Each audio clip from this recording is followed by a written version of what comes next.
নমস্কার, আমি অমৃতা। আমার চ্যানেলে আপনাদের স্বাগত। আজ আপনাদের পড়ে শোনাবো শীর্ষেন্দু মুখোপাধ্যায়ের লেখা একটি গল্প, লড়াই। পালান আমাদের খেতে কাজ করে। সে ভালো লোক কি মন্দ লোক তা বোঝা খুব মুশকিল। তবে সে জানে খুব ভালো মাঞ্জা দিতে, মাছের 1 নম্বর চার তৈরি করতে। কাঠমিস্ত্রি কাজও তার বেশ জানা, আর পারে গভীর ভাঙা গলায় গেঁয়ো গান গাইতে। পালান গাছের নারকেল চুরি করে বেচে দিয়ে আসে। নিশুত রাতে পুকুরে জাল ফেলে মাছ তুলে নিয়ে যায়। ক্ষেতের ফসল চুরি করে, কিন্তু ধরা পড়লেই দোষ স্বীকার করে পায়ে ধরে ক্ষমা চায়।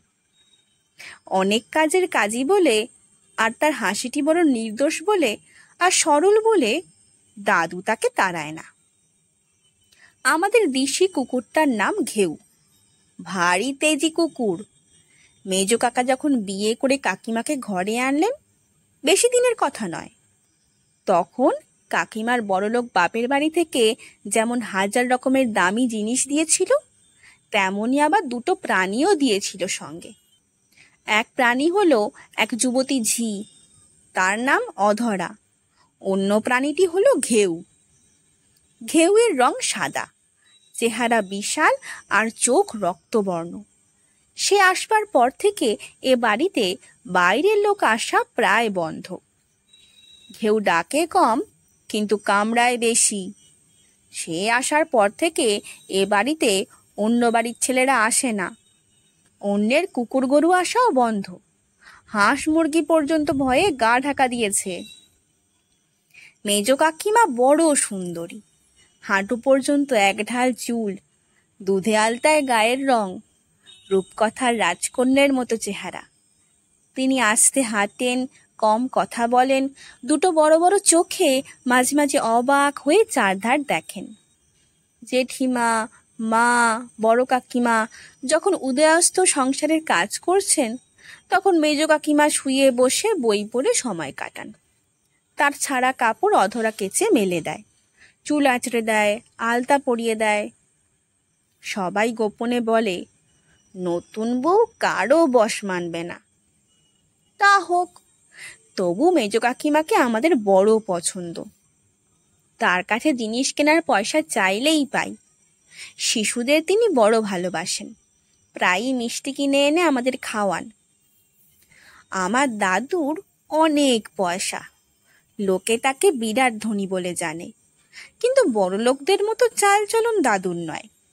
যেটুকু সময় ওকালতি করেন সেটুকু বাদ দিলে অন্য সময়ে তার হেঁটো ধুতি, খালি গা, আর হাতে হয় দা নয়তো কোদাল কিংবা বেড়া বাঁধবার বাঁখারির গোছা। দাদু কখনো বিশ্রাম করতে ভালোবাসেন না। বলেন, বিশ্রাম হলো এক ধরনের মৃত্যু। 24 ঘন্টার মধ্যে 4 ঘন্টা ঘুমোবে, বাকি সময়টায় কাজ করবে। পালান আর ঘেউ দাদুর ছায়া হয়ে ঘোরে।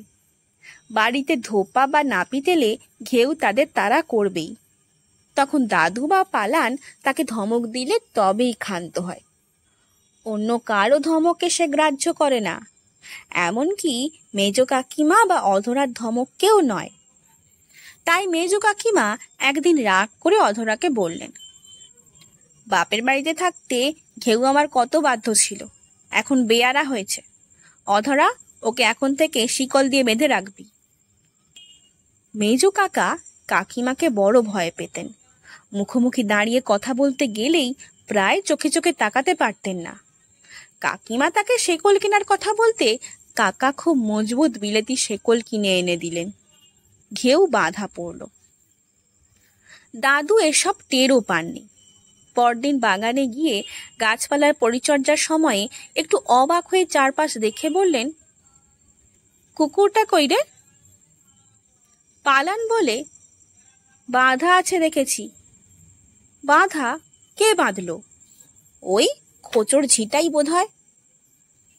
দাদু ডাকলেন, ঘেউ, কোথায় রে তুই? মেজু কাকার ঘরের পেছনের বারান্দা থেকে এখন ঘেউয়ের করুণ আর্তনাদ আর শিকলের ঠুনঠুন শব্দ ভেসে এলো। আর কি ভীষণ যে দাপাদাপি করতে লাগলো সে! মেজো কাকিমা কঠিন স্বরে ঘেউকে বললেন, বেত খাবে এরপর। ঘেউ চুপ করল। দাদু একটু গম্ভীর হয়ে গেলেন। আমরা আলায় বালায় ঘুরি, অত শত খেয়াল করি না, তবু টের পেলাম বাড়ির হাওয়ায় একটা থমথমে ভুতুড়ে ভাব। সেবার পুজোর কিছু আগে মেজো কাকিমার বাপের বাড়ি থেকে তত্ত্ব এলো। সে তত্ত্ব দেখে লোকে তাজ্জব।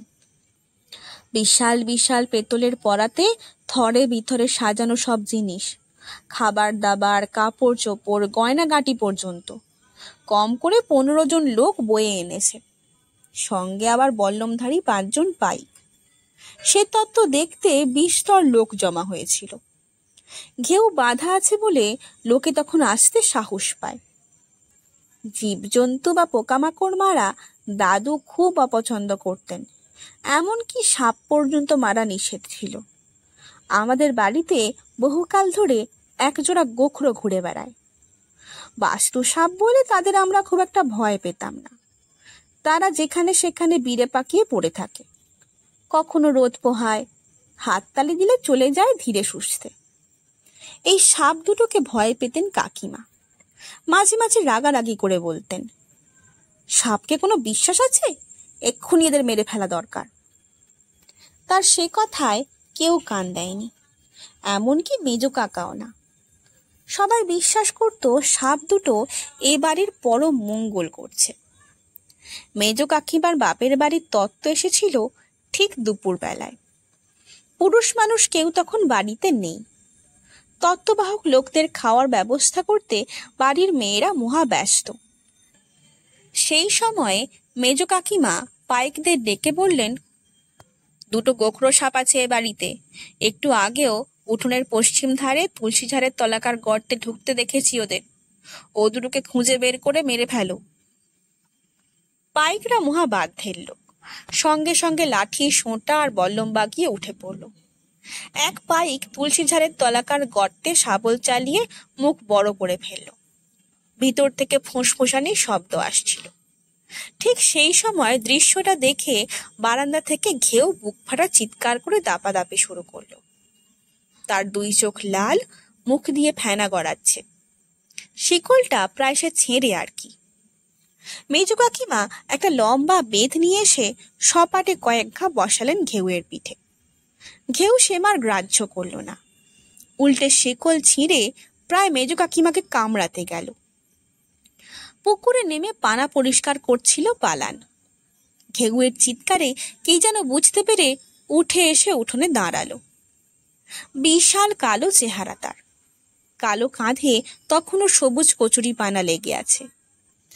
অবাক হয়ে সে তুলসী ঝাড়ের কাছে পাইকদের কাণ্ড দেখে হঠাৎ 2 হাত তুলে ধেয়ে আসতে আসতে বলল, সর্বনাশ, সর্বনাশ! মেজো কাকিমা তখন রাগে আগুন। পাইকদের চেঁচিয়ে বললেন, এ লোকটা মহাচোর, এটাকে ঠান্ডা করো তো, তারপর ঘাড় ধাক্কা দিয়ে বের করে দাও বাড়ি থেকে। পালান একবার ঘুরে তাকালো মেজো কাকিমার দিকে। মনে হলো এক রাগী দৈত্য তাকিয়ে আছে সুন্দরী রাজকন্যার দিকে। পর মুহূর্তেই পালান লোকরির ঘরে গিয়ে একটা প্রকাণ্ড লাঠি হাতে বেরিয়ে লাফিয়ে উঠোনে নামলো। ততক্ষণে অবশ্য পাইকরা একটা গোখরো সাপকে বল্লমে বিঁধে মেরে ফেলেছে। উঠোনে সাপটাকে শুইয়ে তারা অবাক হয়ে সাপটার বিশাল দৈর্ঘ্য দেখছিল। 2 জন পাইক ওদিকে শাবল আর বল্লমের খোঁচায় দ্বিতীয় সাপটাকেও জখম করে ফেলেছে। এ সময়ে পালানের লাঠি তাদের একজনের কাঁধে পড়তেই লোকটা বাপ বলে উঠোনে গড়িয়ে পড়ে। অন্য পাইকরা মুহূর্তের মধ্যে সজাগ হয়ে যে যার অস্ত্র হাতে নেয়। তারপরে উঠোন জুড়ে এক বিশাল লড়াই বেঁধে যায়। একদিকে পালান একা, অন্যদিকে 5 জন পাইক সমেত 15 জন জোয়ান। আমাদের মধ্যে সবচেয়ে ভীতু মেয়ে কমললতা গিয়ে হঠাৎ খুব সাহস করে ঘেউয়ের গলার বকজ থেকে শিকলের ছকটা খুলে নিল। ঘেউয়ের সাদা শরীরটা আলোর ঝলকানির মতো উঠোনে ছুটে গেল। সারা পাড়া জুড়ে বিশাল হাঙ্গামার গোলমাল ছড়িয়ে পড়ল। ভিড়ে ভিড়াক্কার। আমরা ছোটরা সেই ভিড়ের পিছনে পড়ে কিছুই দেখতে পেলাম না। শুধু বিকট গালাগাল আর চেঁচানি শুনতে পাচ্ছিলাম। সব লড়াই এক সময় থামে, এটাও থামলো। দেখি ভিড়ের ভেতর চ্যাংদোলা করে পালানকে ডাক্তারখানায় নিয়ে যাচ্ছে কিছু পাড়ার লোক। তার পেটে বুকে বল্লমের ফুটো, মাথায় রক্তের টুপি পড়ে আছে, ঘেউ মাটিতে পড়ে করুণ আর্তনাদ করছিল। অনেক চেষ্টাতেও সে কোমর আলগা করে দাঁড়াতে পারছিল না। মানুষ কিভাবে যুদ্ধে জিতবে তার কোনো নিয়ম নেই। অনেক সময়ে মানুষ যুদ্ধে জিতেও হারে, আবার কখনো হেরেও জিতে যায়। এই ঘটনার 2 মাস বাদে দেখা যেত পালান আবার ক্ষেতের কাজে নেমেছে। তবে আগের মতো অতটা দৌড়ঝাঁপ গাছ বাওয়া করতে পারে না। ধীরে সুস্থে টুকটুক করে কাজ করে বেড়ায়। দাদুর সঙ্গে ছায়া হয়ে লেগে থাকে। ঘেউও আগের মতো নেই। তার একটা ঠ্যাং সবসময় উঁচু হয়ে থাকে। 3 ঠ্যাঙে সে নেংচে নেংচে ঘোরে দাদুর সঙ্গে। দাদু নির্বিকার, সেই হেঁটো ধুতি, খালি গা আর হাতে সবসময় গৃহকর্মের নানা সরঞ্জাম। মেজো কাকিমা তখন ঘোমটা টেনে খুব লজ্জা বউয়ের মতো নানা কাজকর্ম করে বেড়ায়। জেঠিমা, মা, কাকিমাদের সঙ্গে একসঙ্গেই খায়, গল্প করে, হাসেও। এখন অধরার বড় কাজ বেড়েছে। সামনে অগ্রহায়ণে পালানের সঙ্গে তার বিয়ে।